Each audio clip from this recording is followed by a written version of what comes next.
Welcome to Taiwan Headlines. I'm Donovan Smith, and this is news that matters to Taiwan's future. All right, before we get started, I'd like to thank Joshua. Thank you very much for joining us as a patron on Patreon. Your support matters a lot to us, and thank you very much. According to the Centers for Disease Control, those needing to travel abroad should be able to buy a COVID-19 vaccine by the end of this month at the earliest. An expected 5,000 to 10,000 doses of the AstraZeneca vaccine are to be set aside for purchase by those with a specified need to travel, though they haven't yet decided if it will initially be limited to business travelers. A survey of young Taiwanese showed that only 36.5% of men and 19.6% of women believe marriage is important, as Taiwan's birth rate hit an all-time low early this year. That may have something to do with Taiwan's population continuing to decline in the first quarter of this year, with the nation's deaths outnumbering births by more than 12,000. With the price of homeownership rising, salaries only increasing marginally, and traditional gender roles increasingly ill-suited to modern life, babies have become a time-consuming luxury item. Efforts by both the national and local governments to boost subsidies to pay for people to reproduce don't appear to have had much effect in turning around this trend. Interestingly, the one place where there has been some success is Zhanghua, which has been turning into an affordable suburb of Taichung. To boost military capability, 2 key runways are currently being reconstructed. One in Hsinchu will be finished in May, allowing Mirage 2000S fighters to once again be stationed there. The other on Dongsha, also known as Pratas Islands Airport, has seen frequent flybys in the area by Chinese aircraft recently that some speculate are practice runs to prepare for an invasion of the islands.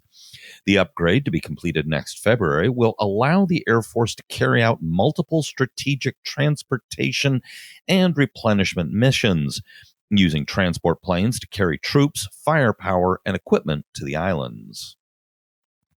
Twitter has launched an emoji for the Milk Tea Alliance and included Taiwan's flag along with other members of the alliance in their statement. The emoji includes 3 colors that are meant to represent the different milk teas found in Thailand, Taiwan, and Hong Kong. The emoji automatically appears when Twitter users type in the hashtag Milk Tea Alliance. It appears that, unlike Facebook and Google, both of which seem determined to keep options open in China in spite of also being banned, Twitter grew a backbone and said, "Screw them." One of the world's most prestigious defense gatherings, the Halifax International Security Forum, was reportedly planning to give its John McCain Prize for Leadership in Public Service to President Tsai Ing-wen. However, the Canadian government, which is a major sponsor of the forum, made it clear that if organizers gave the honor to Tsai, the Canadian government would pull support and funding from the forum. In other words, the Canadian government is acting to preemptively censor the forum on behalf of Beijing. As Politico put it, Trudeau's government appears uncomfortable with the situation. Ottawa has shied away from provoking Beijing after tensions spiked in December 2018 when Canadian authorities arrested a senior Huawei executive on behalf of the U.S. So, this puts the forum in the uncomfortable position of either showing leadership on their own leadership award or buckle under the bullying of the Canadian government. Relations between Taiwan and India continue to improve, signified by India's Ministry of External Affairs sending its sympathies and condolences following the deadly train crash in Taiwan on April 2nd via Twitter and Facebook for the first time. However, when Taiwan claimed that India sent vaccines to Paraguay to help out Taiwan, India denied it, saying that no third party was involved.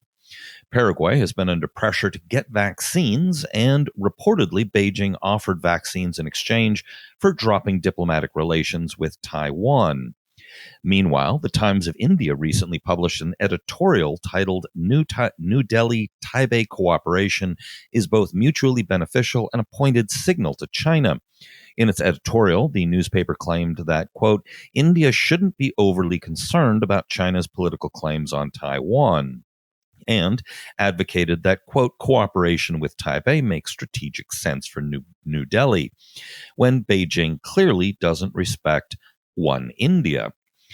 It's good to see they've woken up to that, and next up, hopefully, they'll realize Beijing doesn't respect much of anything. Unfortunately, the government of India is likely to move slowly for the time being. All right, that's it for the program today. Be sure to hit like and subscribe, and be sure to join Joshua and become a patron of ours at patreon.com/Taiwan Report.